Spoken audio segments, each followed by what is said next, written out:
Hello. Um,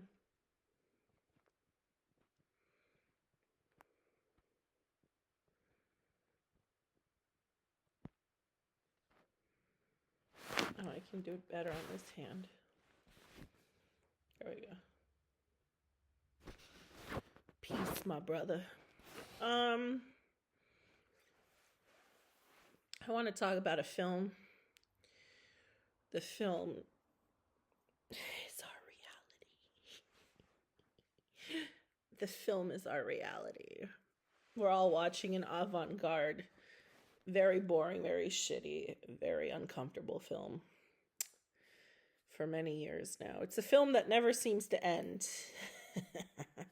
We're all in Plato's cave, just watching the shadows flicker past.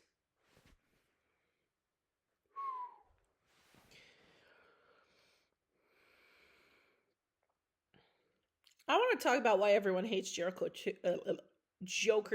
I want to address this. I want to address why everyone hates Joker 2. Let's talk about it.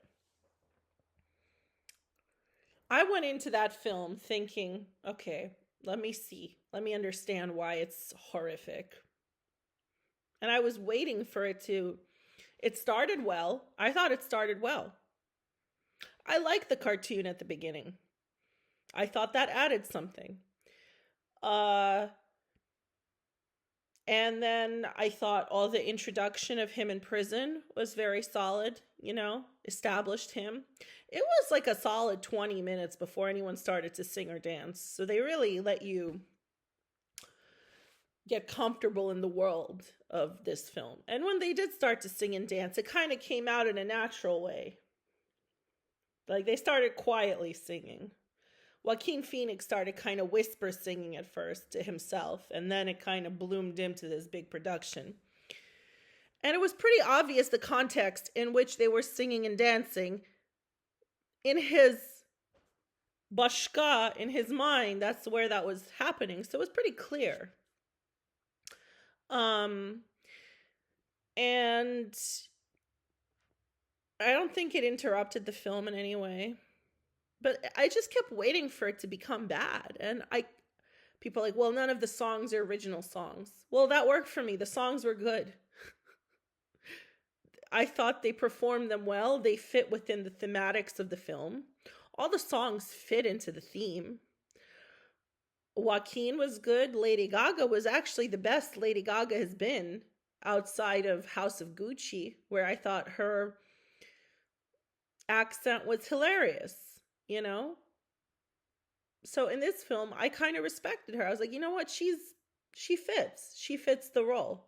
She's naturalistic. She fits. I also respect Gaga for leaving her beak, because a lesser woman would have already chopped it off and sewed on a new one. But Gaga has kept her ethnic Italian face, and I respect her for that. In the world in which we live, a lesser woman would have already remade her face, and her face looks pretty natural. It looks like what she was born with to me. So I respect her for that. She does have a good voice. I'm not a Gaga stan. I never have been a Gaga stan. I'm still not. But I am big enough to respect a good performance when I see one. And that's what Lady Gaga did in Joker 2. Okay? At no point did the film stop entertaining me. Brendan Gleeson was good. I thought my only note is they should have showed Joaquin getting gang raped by the guards. That would have been fucked up if they actually showed it. To me, the whole movie was kind of tied together with a little perfect knot at the end when he does get stabbed by a lunatic who says to him, a very bad joke followed by, you get what you fucking deserve. And then That's Life by Frank Sinatra starts playing over him dying. slowly on the floor of an asylum. Here's why that's a perfect ending to these two films.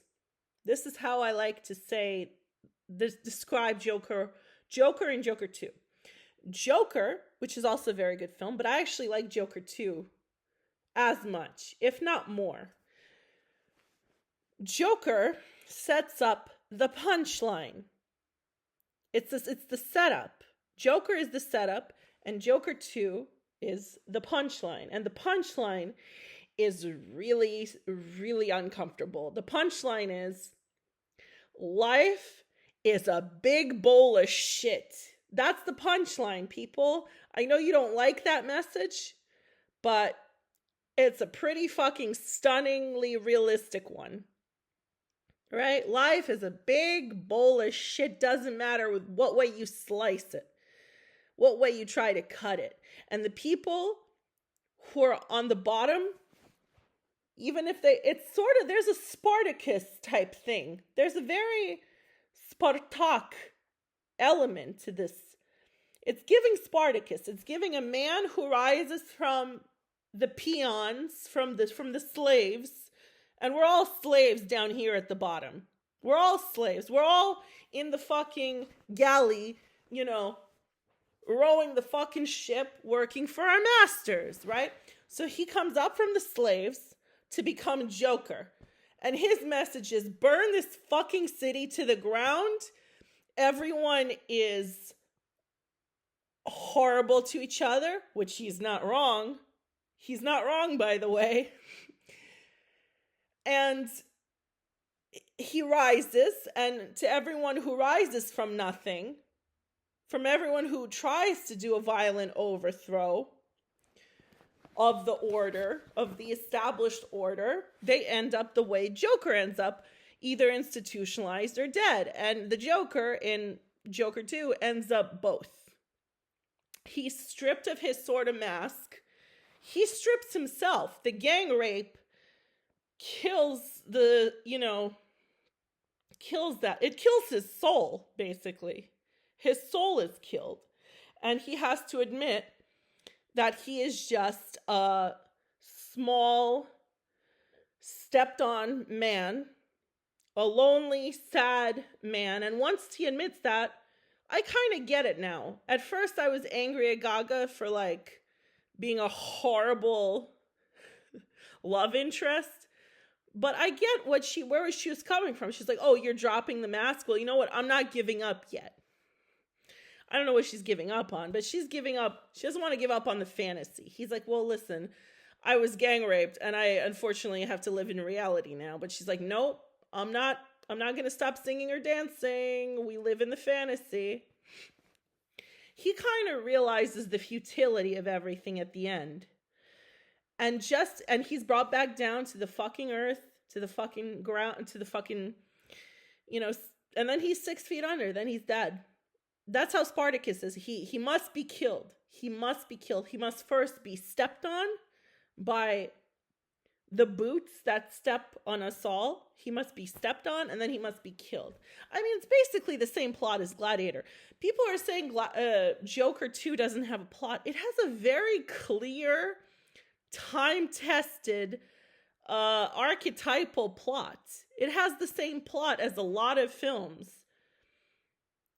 as a lot of stories. Spartacus, Gladiator. It's a man who rises from the common people to try to effect any kind of change whatsoever, either for good or for bad. And he ends the same way those people generally end, unless they are ultimately completely successful.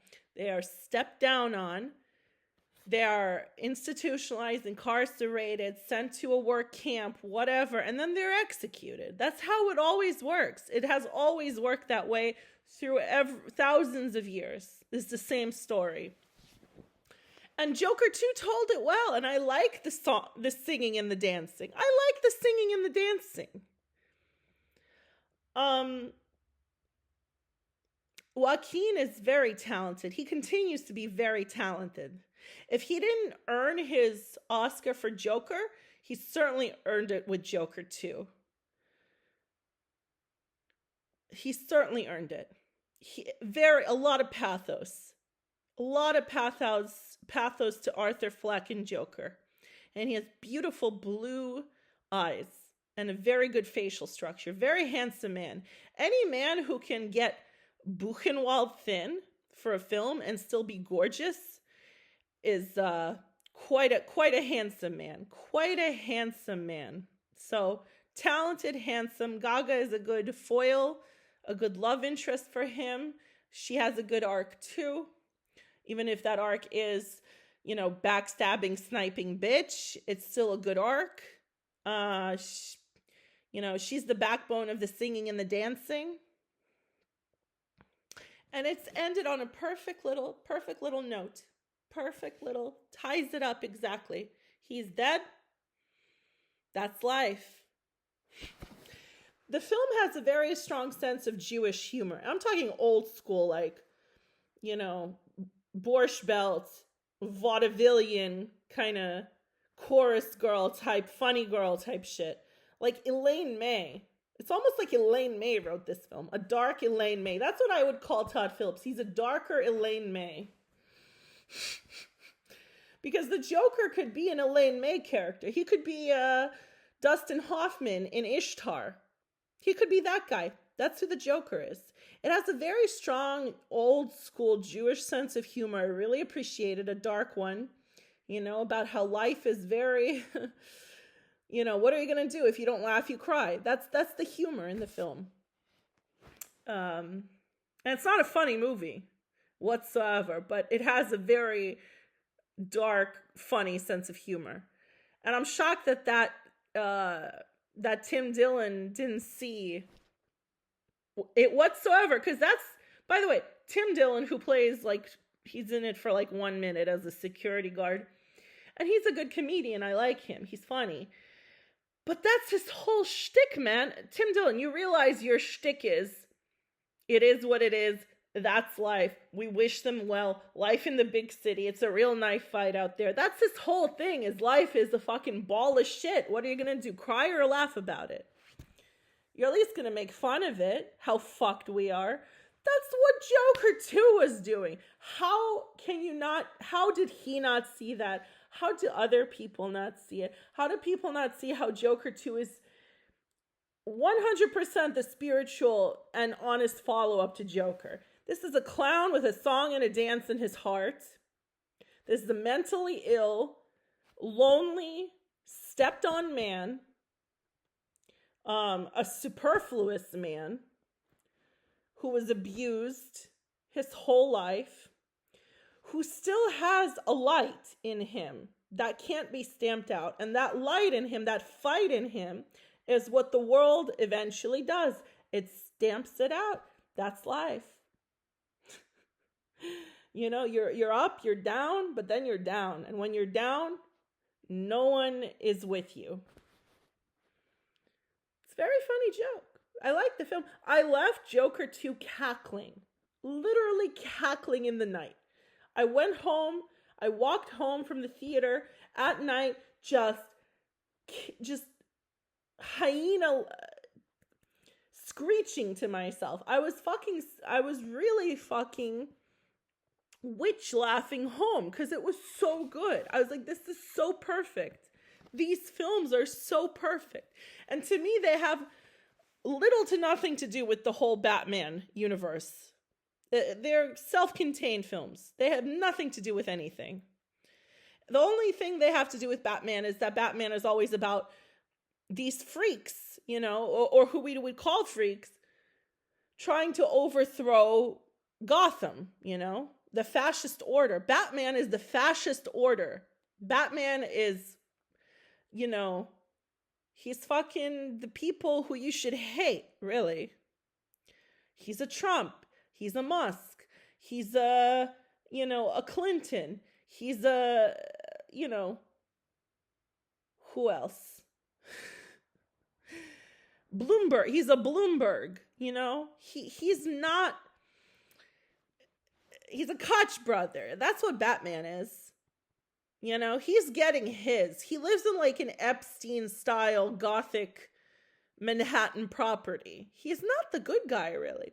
And I think Joker 1 and 2 show you what's really happening within this mythos of Batman, of keeping the established order. And New York City sucks. That's what I like about those Batman films, is that Gotham City is a steaming pile of shit. It's not a good city. That's what's funny about it.